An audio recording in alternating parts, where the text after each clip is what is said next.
What is up, boys and girls?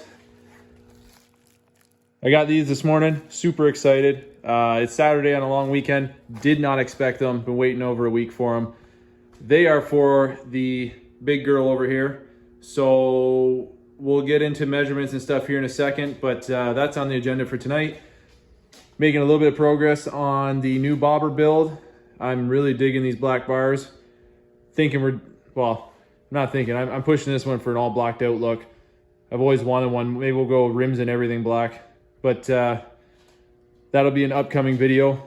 New batteries, new fuel filters all around for everything in here today. So super excited to get this going. It's supposed to be beautiful tomorrow, Easter Sunday. So we're going to get the lowering shocks on. I'll go into measurements here in a second. I'm gonna rip the stock baffles out, get this thing shined up, make sure it's running good. Maybe if I'm feeling up for it, building a set of bars. And I got an idea for cutting this windshield down so it looks less old man-ish, but we'll see what happens. It's almost midnight, so let's get cracking.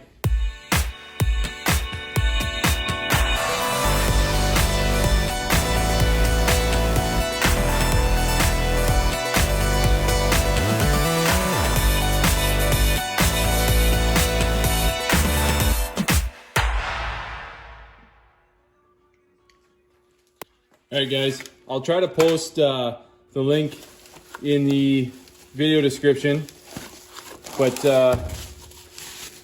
just to give you an idea, stock versus the new ones. I don't know if we're gonna have to put, it looks directly bolt on to me.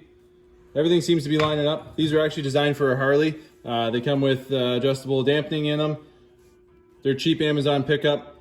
I wanted to try these on a big bike before I, carry them in stock at my place. So this might just bolt right on. Again, they're built for a Harley, but we'll see if these just bolt straight up.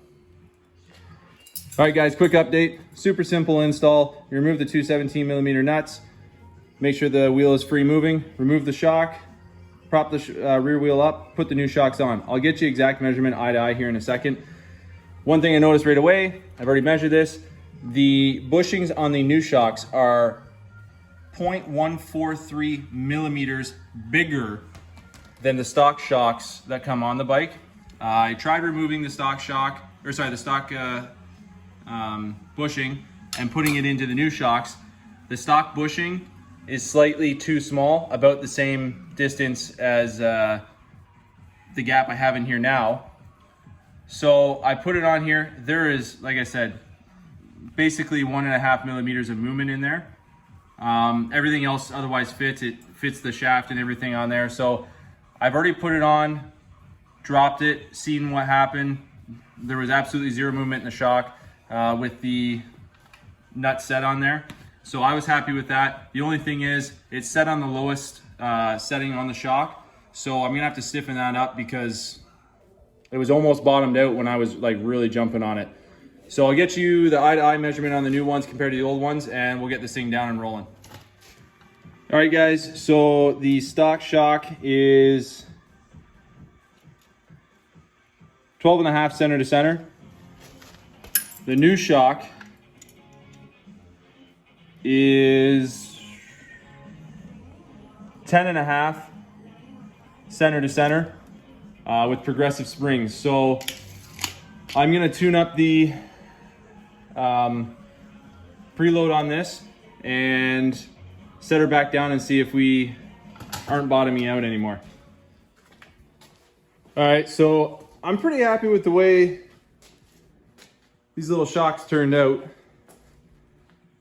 It's got a good stance. Once I loaded up the tension on the rear shocks, I couldn't bottom it out anymore. I'm not even close. So, I mean, it was on the lowest setting. Now it's on the stiffest setting.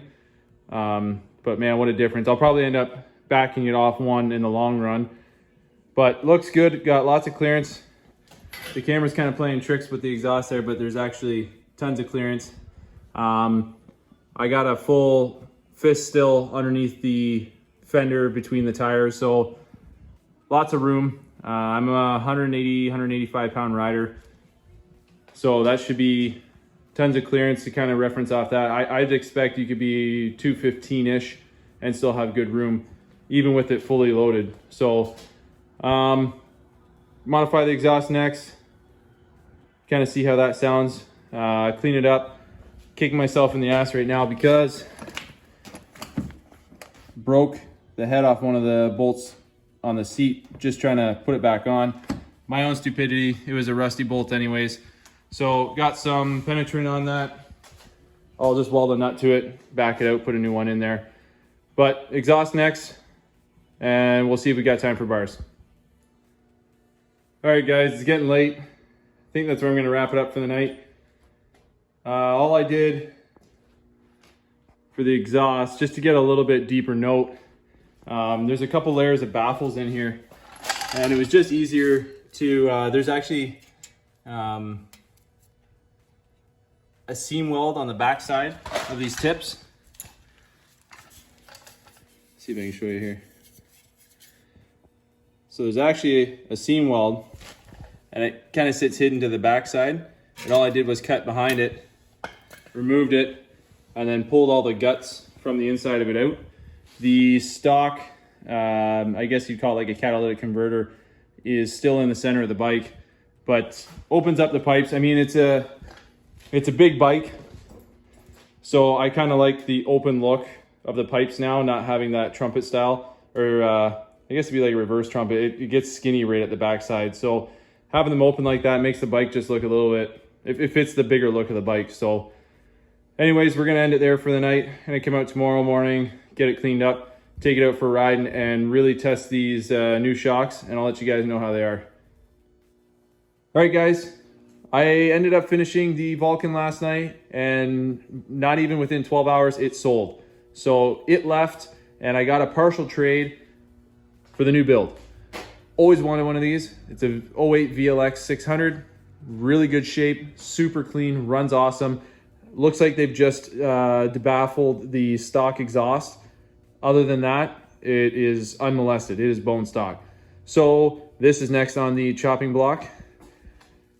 The V-Star I've been working on for a little while, got it back together, really kicking myself in the ass. I should have emptied the little bit of old gas that was in the tank, but it smelt and looked fine to me. Thought, okay, whatever, I'll start it up after cleaning the carbs, new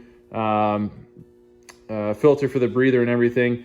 Started up, ran great, having problems under acceleration. So, two things. One, jetting size is off, and two, the old gas inside the tank has clogged the jets up again. So back into the carb we go. Gonna look at the jet size this time, make sure that it's correct for the modifications to support it. So this one has the hypercharger and aftermarket exhaust.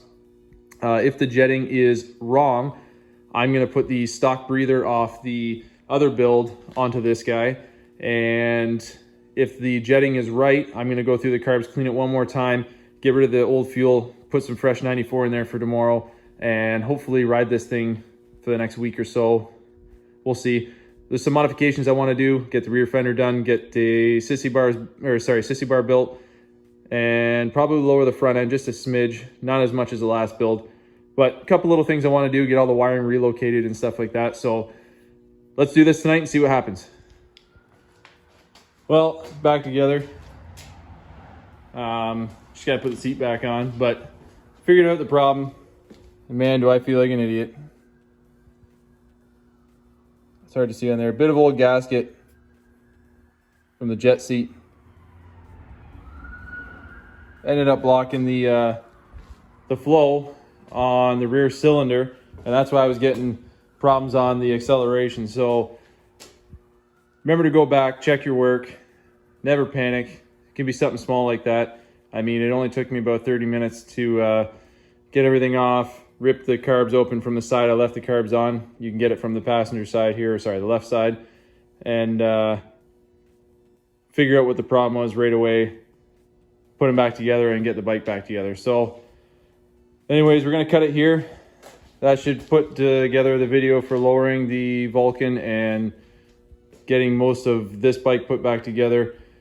Tomorrow we're gonna tackle some bars and stuff for the new bike, get it lowered, figure out where we're gonna go with that one. So I guess stay tuned for that. I'll see you guys next time.